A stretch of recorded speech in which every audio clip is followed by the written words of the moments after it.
ఓం గం గణపతయే నమః. ఐం సరస్వత్యై నమః. శ్రీ గురుభ్యో నమః.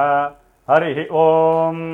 వాగర్ధావివ సంపృక్తో వాగర్ధ ప్రతిపత్తయే జగతః పితరో వందే పార్వతీ పరమేశ్వరో. ఓం జ్ఞానానందమయం దేవం నిర్మలస్ఫటికాకృతిం ఆధారం సర్వవిద్యానాం శ్రీహయగ్రీవముపాస్మహే. ఓం ఆదిత్యాయ చ సోమాయ మంగళాయ బుధాయ చ గురుశుక్రశనేభ్యశ్చ రాహవే కేతవే నమో నమః. నవగ్రహ దేవతాయే నమః. వీక్షిస్తున్నటువంటి ప్రేక్షకులందరికీ కూడా శ్రీ పరాభవనామ సంవత్సర శుభాకాంక్షలు.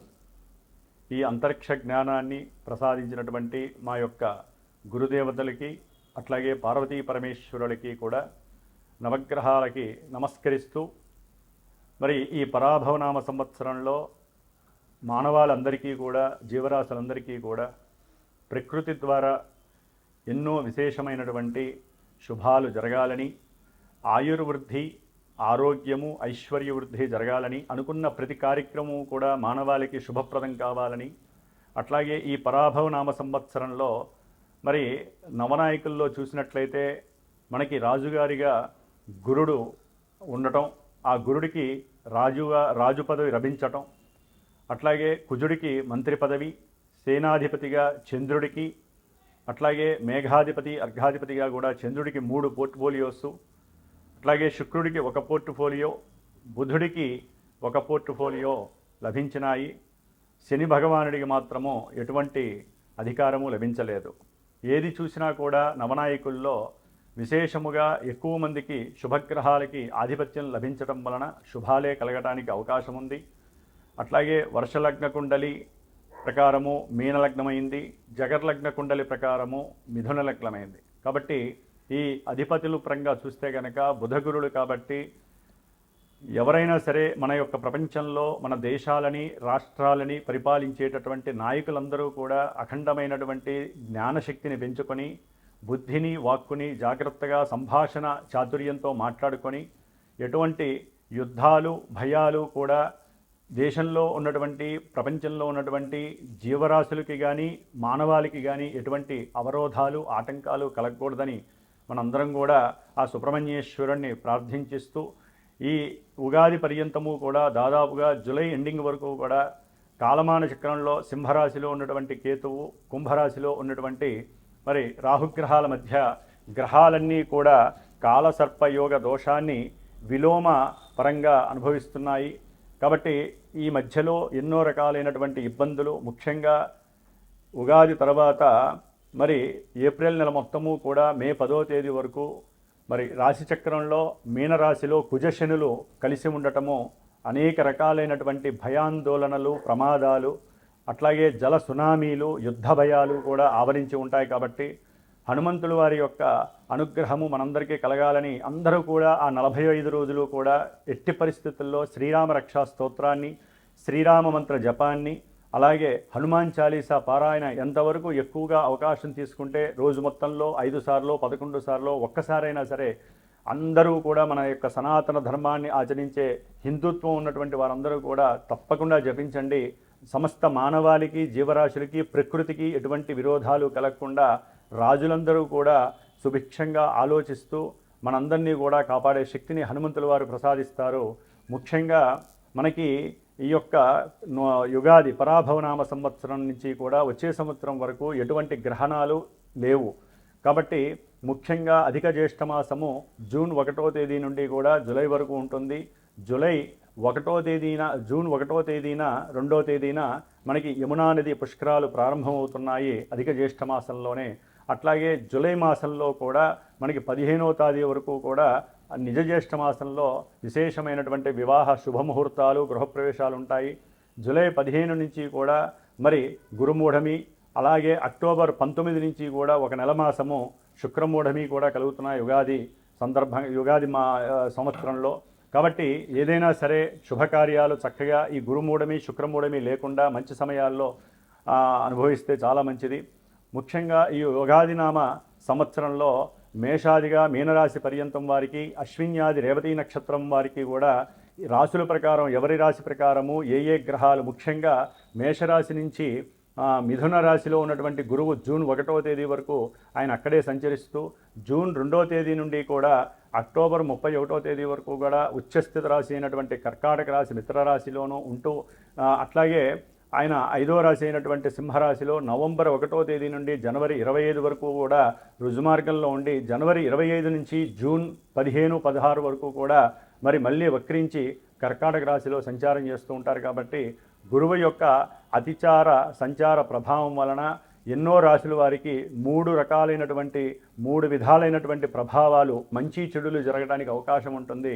మరి ఆ యొక్క గురువు యొక్క అతిచార ప్రభావం తొలగాలంటే ఎక్కువగా గురు దత్తాత్రేయుని వారి యొక్క చరిత్రను కానీ, లేదా దక్షిణామూర్తి వారి యొక్క పూజలు హోమాలు కానీ చేసుకోవడం ద్వారా నిత్యము కూడా అందరూ కూడా ముఖ్యముగా గురువుకి సంబంధించినటువంటి, శనికి సంబంధించినటువంటి విష్ణు సహస్రనామ పారాయణ ఎవరైతే చేస్తారో నక్షత్ర దోషాలన్నీ కూడా తొలగిపోయి శుభప్రదమైనటువంటి వివాహ యోగాలు కానీ, విద్యా యోగాలు, సంతాన యోగాలు, అట్లాగే గృహయోగాలు కలగడానికి అవకాశాలు ఉన్నాయి. ముఖ్యంగా మరి ఈ ఉగాది పరాభవనామ సంవత్సరంలో ద్వాదశ రాశుల వారికి ఏ రాశుల వారికి ఏ విధంగా ఉంటుందో తెలుసుకునే ముందు మరి ఒక్కసారి గురువు యొక్క నామస్మరణం. ఓం గురవే సర్వలోకానాం భిషజే భవరోగిణాం నిధయే సర్వవిద్యానాం శ్రీ దక్షిణామూర్తయే నమో నమః.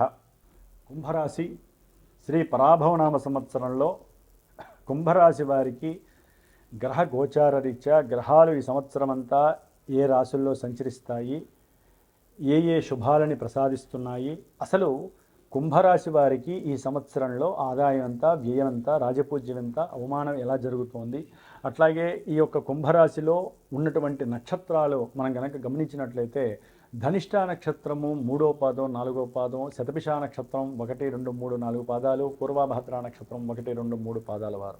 ఈ నక్షత్ర సముదాయం కలిగినటువంటి కుంభరాశి వారికి ఆదాయము 2గాను, వ్యయము 8గాను, రాజ్యపూజ్యం 4, అవమానం 2గా సూచింపబడుతోంది. ఉన్నంతలో వీరు చేసే సేవా కార్యక్రమాలు కావచ్చు, వీరికి ఏదైనా లాభం కలిగినప్పుడు 10 మందికి దాన ధర్మాలు చేసిన మీద వీరికి గౌరవ మర్యాదలు ఎక్కువగా కలిగే అవకాశం ఉంటుంది. అట్లాగే కాస్త నరఘోషలు కూడా తగ్గే అవకాశం, ఎందుకంటే ఆదాయం పూర్తిగా పడిపోతుంది కాబట్టి కాస్త ఖర్చులు ఎక్కువగా ఉంటాయి కాబట్టి చూసేవాళ్ళు ఏడవడానికి అవకాశం ఉండదు. కాబట్టి మిమ్మల్ని అవమానించేవాళ్ళు, మీ వెనకాల మాట్లాడుకునేవాళ్ళు పెద్దగా ఉండకపోవచ్చు అనే అభిప్రాయం. సరే, జన్మజాతకంలో ఏదైనా అనుకూలమైన పరిస్థితులు ఉంటే మీరు కోటీశ్వరులు అయితే ఏడుపులు ఎప్పుడూ ఉండవు, తప్పుతూనే ఉంటాయి, ఎప్పుడూ కూడా నడుస్తూనే ఉంటాయి. అయితే కుంభరాశి వారికి ఈ యొక్క సంవత్సరంలో జూన్ 1వ తేదీ వరకు గురువు యొక్క దృష్టి బలము విశేషమైనటువంటి ధనలాభాదుల్ని, కుటుంబంలో సుఖ సౌఖ్యాదుల్ని, సంతానపరమైనటువంటి లాభాన్ని, సంతానపరమైనటువంటి యోగాన్ని కూడా కలుగజేస్తుంది. ఏదైనా మీరు పందాల్లో పెట్టినా, షేర్స్లో కానీ స్టాక్స్లో కానీ పెట్టినట్లయితే కనుక విపరీతమైనటువంటి లాభాలు కలగడానికి గురువు సూచిస్తున్నాడు. కానీ జాతకంలో యోగించే గ్రహస్థితి ఉంటేనే గుర్తుపెట్టుకోండి. గోచారంలో ఈ గురువు యొక్క దృష్టి బలము చాలా పరిపూర్ణంగా ఉంది. అనుకున్న లాభాలు కలుగుతాయి. ఉన్నత విద్యాభ్యాసాల వైపు మీరు ఏదైనా పాస్పోర్ట్లు, వీసాలు అప్లై చేసుకుంటే చక్కటి లాభం కలుగుతోంది.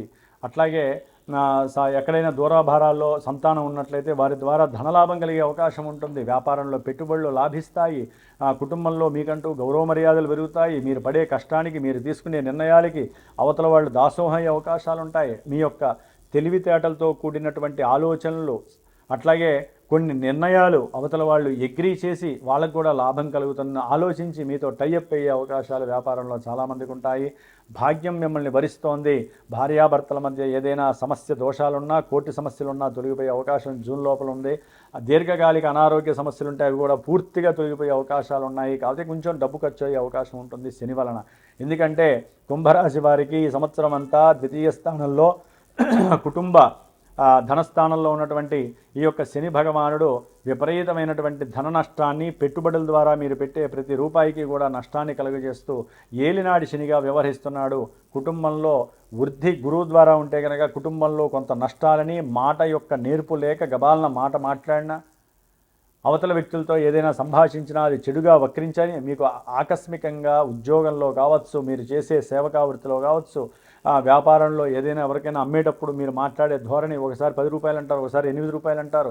అక్కడ కుంభరాశి వారికి అవతల వ్యక్తుల నుంచి కొంత ఇబ్బందులు కలిగే అవకాశం ఉంటుంది. విద్యార్థులకి విద్య యందు సరైనటువంటి అవగాహన లేకపోవటం, ఎవరైనా ఏదైనా ప్రశ్న వేస్తే టీచర్స్ కానీ విద్యాలయాల్లో అలాగే బంధువులు కానీ కుటుంబీకులు కానీ సరైన విషయ పరిజ్ఞానం చెప్పలేకపోవటం, ఒకవేళ ఉన్న మతిమరుపు జ్ఞానం లేకపోవటం, లేకపోతే చెప్పాలనిపించకపోవటం, బద్ధకంతో చదవలేకపోవటం, ఇవన్నీ కూడా వీరికి కుంభరాశి వారికి చాలా చాలా ఇబ్బందులు కలుగజేస్తాయి. అయితే పెట్టుబడుల్లో ఒక్కోసారి వీరికి కరెక్ట్గా పనిచేసి బద్ధకం లేకుండా కనుక శారీరకంగా కష్టపడి మంచి ప్రణాళికలను కనుక చేసుకొని కుటుంబీకుల యొక్క సహాయ సహకారాలు తీసుకున్నట్లయితే, తల్లిగారి యొక్క ఆశీర్వచనం తీసుకుంటే ఏలినాటి శని ప్రభావం చాలా వరకు తగ్గి కుంభరాశి వారికి ఉన్నతమైనటువంటి విద్యాయోగము, గృహయోగము, వాహన యోగం కలగడానికి చక్కటి అవకాశాలు కూడా శని యొక్క దృష్టి చేత కనిపిస్తున్నాయి. ఇవన్నీ ఆకస్మికంగా లభిస్తుంది. మీ యొక్క కుటుంబ సభ్యుల్లో ఎవరైనా పెద్దవాళ్ళు ఉంటే వారు కనుక గతిస్తే వారి వలన వచ్చేటటువంటి లాభాల వల్ల కూడా మీకు ఇవన్నీ కలగడానికి అవకాశాలు ఉన్నాయి. అయితే మీ యొక్క జన్మరాశిలో ఉన్నటువంటి రాహువు, సప్తమంలో ఉన్నటువంటి కేతువు యొక్క వేధ దాదాపుగా కుంభరాశి వారికి డిసెంబర్ 5 వరకు కూడా వేధిస్తూనే ఉంటుంది. ఈ యొక్క రాహుకేతువుల యొక్క కాలసర్ప దోష యోగం అనేటటువంటిది అతలాకుతలం చేసే పరిస్థితి ఉంటుంది. జన్మజాతకంలో ఏదైనా కొంత అనుకూలత్వాలు అయితే కొంత అవకాశం ఉంటుందేమో కానీ ఏదైనా కూడా అనుకున్న ప్రతి కార్యము కూడా ఆటంకాలు కలగటము, అనుకున్న అభీష్టాలన్నీ కూడా నిదానంగా నెరవేరటము, ఒక్కోసారి జరుగుతుంది అనుకున్న విషయం జరగకపోవటము, ఉద్యోగంలో కానీ ఉద్యోగం ద్వారా వచ్చే ప్రమోషన్లలో కానీ ఎవరో ఒకళ్ళు అడ్డుతగలటము, ఇవన్నీ రాహుకేతువులు. కొంతమంది మోసపూరితమైనటువంటి వ్యవహారాల్లో మీరు ఇరుక్కుపోవటము, మీరు మోసం చేయడం ద్వారా సంఘంలో మీకు బ్యాడ్ నేమ్ రావటము, ఉద్యోగంలో మిమ్మల్ని ఎవరు ఆదరింపుగా చూడకపోవటం, మీ కింద పనిచేసే సేవకులు మిమ్మల్ని మోసం చేయాలని మీకన్నా ఎత్తుకు పై ఎత్తు వేసి మీ ఉన్నతమైనటువంటి అధికారులతో లేనిపోని విషయాలని చెప్పి మీ మీద లేనిపోని అభాండాలు అవమానాలతో మిమ్మల్ని కృషింపజేసేటట్టు మానసికంగా మిమ్మల్ని కిందకి దింపే యత్నాలు చాలా జరుగుతాయి. కుంభరాశి వారికి జాగ్రత్తగా ఉండాలి. ఎవరు పామో తెలియదు, ఎవరు తేలో తెలియదు, ఎవరు త్రాచుపాము కోబ్రానో తెలియదు. అట్లా ఉంటుంది ఈ యొక్క డిసెంబర్ వరకు కూడా. అయితే డిసెంబరు 5వ తారీఖు తర్వాత ఈ రాహుగ్రహము 12వ స్థానంలో మకర రాశిలోకి వచ్చినప్పుడు, సరే నెత్తి మీద ఉన్న రాహు వెళ్ళి ఇప్పుడు వెనక స్థానంలోకి వచ్చి అయిన వాళ్ళు కాస్త విరోధులవుతారు, పెట్టుబడులు కాస్త మటుమాయమైపోతాయి, ఆవిరైపోతాయి. పెట్టుబడులు కనుక ఆ టైంలో పెడితే మనకు ఇక మీ జీవితంలో ఎదగడం చాలా కష్టం అండి. ముందు చూస్తే శని గొయ్యి, వెనక చూస్తే రాహువు నొయ్యి. కాబట్టి చాలా జాగ్రత్తగా ఉండండి. ఎంతసేపు దైవనామస్మరణ యందు, అట్లాగే మీరు పెట్టే ప్రతి పైసా ఖర్చు లేదా మీరు సంపాదించే సొమ్ములో అర్ధభాగమైనా సరే దాన ధర్మాదులకి, పూజలకి, హోమాలకి ఏదో రకంగా మీరు ఖర్చు పెడితే మటుకు ఆ యొక్క రాహుగ్రహము శాంతిస్తుంది. ఓకే, వీడు సంపాదించినంత ఖర్చు పెడుతున్నాడనే ఉద్దేశంతో మీ యొక్క ఆరోగ్యాన్నన్నా సరే కాపాడే అవకాశం వాళ్ళు ఇస్తారు. ఎందుకంటే ఆరోగ్యం కూడా చెడిపే అవకాశం ఈ సంవత్సరం కాదు, వచ్చే సంవత్సరం అంతా కూడా కుంభరాశి వారికి ఉంటుంది. అట్లాగే వ్యక్తిత్వ స్వభావాలలో డిసెంబర్ తర్వాత కొంచెం లోపాయకారంగా, లోభంగా మారే అవకాశం ఉంటుంది. దాని ద్వారా మీకు సంఘంలో దుర్మార్గుడు అనేటటువంటి పేరు కొంతమందికి వచ్చే అవకాశాలు ఉంటాయి రాహు వలన. అట్లాగే కొన్ని ఆపదలు ముంచుకొచ్చే అవకాశం ఉంటుంది డిసెంబర్ తర్వాత. అట్లాగే వీరికి ముఖ్యంగా ఈ కుంభరాశి వారికి గురుబలం జూన్ వరకు ఎంత అందంగా ఉందో, జూన్ తర్వాత అక్టోబర్ 31 వరకు 6వ స్థానంలో ఈ యొక్క గురువు అతిచారత్వ ప్రభావం వలన ఒక రాశిలో కాకుండా 3 రాశులు ప్రభావిస్తాడు. ఇది 2వ రాశి. ఈ రాశిలోకి ప్రవేశించడం ద్వారా ఉద్యోగంలో కాస్త లేనిపోని కదలికలు కలుగుతాయి, ఆర్థిక వ్యవస్థలో ఇబ్బందులు కలుగుతాయి. మీ గృహాలు ఎవరైనా కొనున్నా, స్థలాలు కొనుక్కున్నా దానికి సంబంధించినటువంటి రుణాలు, బ్యాంకు రుణాలు కానీ ప్రైవేట్ రుణాలు కానీ కట్టేటప్పుడు 1,00,000 సమస్యలు ఎదురవుతాయి. వాళ్ళు మీకు నోటీసులు పంపించడం, కోర్టు యొక్క కేసులు ప్రభావితం జరగటం, తల్లి యొక్క ఆస్తులు వస్తాయి, లేదా మీ గృహం అమ్మితే డబ్బులు వస్తాయి అనుకుంటారు, వాటిల్లో లేట్ అయ్యే అవకాశం రావటం, కొంత ధనం ఇచ్చి కొంత ధనం ఇవ్వకపోవటం, సరైన సమయానికి మీరు కనుక అప్పు తీర్చలేకపోతే దాని ద్వారా ఎన్నో అవమానాలు మీరు పడటము, ఇట్లా గురువు యొక్క ప్రతికూల ప్రభావము భార్యాభర్తల యొక్క సంబంధం మీద, లేకపోతే సంఘంలో మీకు ఉన్నటువంటి కీర్తి ప్రతిష్టల మీద, ఉద్యోగంలో మీ మీద లేనిపోని అవమానాలు క్రియేట్ చేయటం, మిమ్మల్ని అనుమానించటం, అట్లాగే భార్యాభర్తలు కాకుండా భాగస్వామ్యంలో కూడా మీరు విడిపోయే పరిస్థితులు ఉంటాయి. వ్యాపారస్తులు అయితే కనుక రాజకీయ నాయకులకి కొంచెం కష్టకరమైనటువంటి ప్రాబ్లం అని చెప్పుకోవాలి. మీరు ఏది మాట్లాడినా దాంట్లో తప్పులు ఎత్తికి లేనిపోని సమస్యలను సృష్టించేటటువంటి మీడియా రంగం కూడా, అట్లాగే ఎంతోమంది కుటుంబ సభ్యులు, గృహంలో ఉన్నటువంటి వాళ్ళు, పెద్దవాళ్ళు కూడా మిమ్మల్ని, అంటే మీ ఇంట్లో ఎవరైతే పెద్దవాళ్ళు ఉంటారో వాళ్ళ ద్వారా కూడా కొన్ని ఇబ్బందులు కలిగే అవకాశం ఉంటుంది. కుంభరాశి వారికి నవంబర్ 1వ తేదీ నుండి జనవరి ఎండింగ్ వరకు కూడా గురుబలం చాలా చాలా అదృష్టవంతంగా చెప్పుకోవచ్చు. కాబట్టి వివాహ యోగం తప్పనిసరి అని చెప్పుకోవాలి. సంతాన భాగ్యం కలుగుతుంది. అన్ని విధాల విదేశీ పరంగా వెళ్ళేటటువంటి వాళ్ళకి ఉద్యోగరీత్యా కావచ్చు, సంతానాన్ని చూడడానికి కావచ్చు కుంభరాశి, లేకపోతే ఏదైనా వ్యాపార నిమిత్తం కావచ్చు, ధన నిమిత్తం కావచ్చు, కుటుంబంలో ఎవరైనా సరే అక్కడ పెళ్ళిళ్ళు చేసుకుంటే ఆ పెళ్ళిళ్ళకి సంబంధించి మీరు వెళ్ళటం కావచ్చు, విదేశీయాన యోగము, ధన ప్రాప్తి, కీర్తి ప్రతిష్టలు, సంఘంలో మీ కీర్తి ప్రతిష్టలు పెరగటం, అట్లాగే చిత్ర కళాకారులకు కావచ్చు, క్రీడాకారులకు కావచ్చు, అఖండమైనటువంటి గవర్నమెంట్ ద్వారా ప్రభుత్వ ప్రపంచవ్యాప్తంగా ఎక్కడో అక్కడ కీర్తి పెరుగుతుంది, సన్మానాలు పురస్కారాలు కలిగే అవకాశం ఉంటుంది, చక్కటి జీవితాన్ని అనుభవించే పరిస్థితులు కనిపిస్తున్నాయి ఈ కుంభరాశి వారికి. కాబట్టి కుంభరాశి వారికి డిసెంబర్ అయిన తర్వాత 6వ స్థానంలోకి కేతు వచ్చినప్పుడు చక్కగా ఆర్థిక పరిస్థితులు మెరుగుపడతాయి. అనుకున్న విషయాలలో శత్రువులు మిత్రులయ్యే అవకాశం ఉంటుంది. కాస్త చేసే ఉద్యోగంలో కాస్త మార్పులు చేర్పులు జరిగినప్పటికీ కూడా మీకంటూ ఒక సొంత నాలెడ్జ్ బేస్ వలన, మీకున్నటువంటి జ్ఞానము, మీకు పూర్వం ఉన్నటువంటి చదువులో ఉన్నటువంటి నిమగ్నత వలన ఉద్యోగంలో పైమెట్టుకు వెళ్ళే అవకాశం డిసెంబర్ తర్వాత కేతు ఇస్తున్నాడు. కాబట్టి ఈ సంవత్సరం అంతా కూడా గ్రహ స్థితిగతులను గమనించినట్లయితే మీరు తప్పనిసరిగా శని రాహు కేతువులకి జపతపాదులు, సుబ్రహ్మణ్య సర్పసూక్త జపాదులు, సుబ్రహ్మణ్య సర్పసూక్త హోమాదులు, అట్లాగే శనిగ్రహానికి సంబంధించినటువంటి మన్యుసూక్త జపము, మన్యుసూక్త హోమము, అట్లాగే మృత్యుంజయ పాశుపత రుద్రహోమము, ధన పాశుపత హోమము, ఇలాంటివన్నీ కూడా 10 రూపాయలు ఖర్చు అయినా సరే కర్మదోషాలు పోవాలంటే ఇవన్నీ చేయాల్సిందే. లేకపోతే ఎన్నో రకాల సమస్యలు ఇబ్బంది పడే అవకాశం ఉంటుంది. అట్లాగే గురువు యొక్క బలం తగ్గినప్పుడు మాత్రము దక్షిణామూర్తిని కానీ లేకపోతే గురువుల్ని పూజించడం కానీ చేయండి, చాలా సౌఖ్యంగా ఉంటుంది.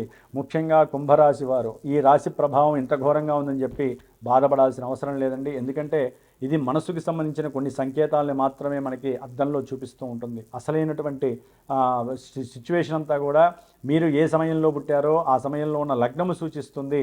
మీకు నడుస్తున్నటువంటి ప్రస్తుత గోచారంలో దశలు అంతర్దశలు మీ లగ్నాతు వాళ్ళు మంచివాళ్ళ లేకపోతే చెడ్డవాళ్ళ, దాన్ని బట్టి ఇంకా ఘోరం జరుగుతుందా, అసలు ఈ ఘోరాలేమి జరగవా, మనకి విద్య, ఉద్యోగము, వ్యాపారము, దాంపత్యము, అట్లాగే సంతానము, కోర్టు కేసుల్లో ఏదైనా మనకి వెసులుబాటు కలుగుతుందా లేదా, ఇట్లా ఎన్నో రకాలైనటువంటి శుభాలు కావచ్చు, ఇబ్బందులు కావచ్చు, మృత్యు ప్రమాదాలు కావచ్చు, కొట్లాటలు కావచ్చు జాతకంలోనే తెలుస్తాయి. కాబట్టి ఈ సంవత్సరం ప్రతి ఒక్కరూ కూడా వారి యొక్క అభీష్టకరమైనటువంటి గురువుని సంప్రదించి చక్కగా జాతక పర్యవేక్షణని ప్రశాంతంగా వినండి. మీకేం కావాలో ఆ జాతకంలో తెలుస్తూ ఉంటే మీరు కావాల్సింది వారిని అడగండి. వారు చెప్పినటువంటి ఇప్పుడు గోచారంలో ఉన్న గ్రహస్థితుల్ని, జాతకంలో ఉన్న గ్రహస్థితుల్ని చక్కగా సంపుటీకరణం చేసి అస్త్రరూపకంగా ఏ పరిష్కారం అయితే ఉంటుందో ఆ పరిష్కారం ఆచరించి చక్కటి సౌకర్యవంతమైనటువంటి, సౌఖ్యకరమైనటువంటి, సౌలభ్యమైనటువంటి ఆర్థిక విషయాలలో కానీ గృహ విషయాల్లో కానీ చక్కటి జీవితాన్ని అనుభవించే యోగాన్ని పొందండి. అసలు ఇవేమీ లేవండి మా దగ్గర అనుకుంటే కనుక ప్రశ్నా జ్యోతిష్యం ద్వారా మీరు ఏ గురువునైతే అనుకొని ఫోన్ చేస్తారో ఆ సమయానికి ఉన్న సమయము మీ యొక్క జన్మజాతకాన్ని నిర్దేశిస్తుంది, దశల్ని నిర్దేశిస్తుంది. ఆ సమయానుకూలంగా మీరు అడిగే ప్రశ్నకి అక్కడ సమాధానం దొరుకుతుంది ప్రశ్నా జ్యోతిష్యంలో. కాబట్టి శాస్త్రాన్ని, జ్యోతిష శాస్త్రాన్ని నమ్మండి. చక్కటి పరిహారాలు ఆచరించుకుంటూ ఈ జన్మనిచ్చారు భగవంతుడు, ఈ గ్రహాలు కర్మల్ని అనుభవింపజేస్తూ ఉంటాయి. ఆ గ్రహాలకి మనం శాంతి చేసుకుంటూ ఉంటే ఆ భగవంతుడు ఇచ్చే కిరణాలు డైరెక్ట్గా మన మీద పడతాయి. మీరు కూడా దానికి తగ్గట్టుగా శారీరకంగా, మానసికంగా, బుద్ధిపరంగా దేవుణ్ణి స్మరిస్తేనే మన సనాతన ధర్మంలో మనకి విశేషమైనటువంటి సౌఖ్యకరమైనటువంటి ఫలితాలు కలుగుతాయని మన విశ్వాసం. ఓం నమో దక్షిణామూర్తయే నమః. ఆంజనేయాయ నమః.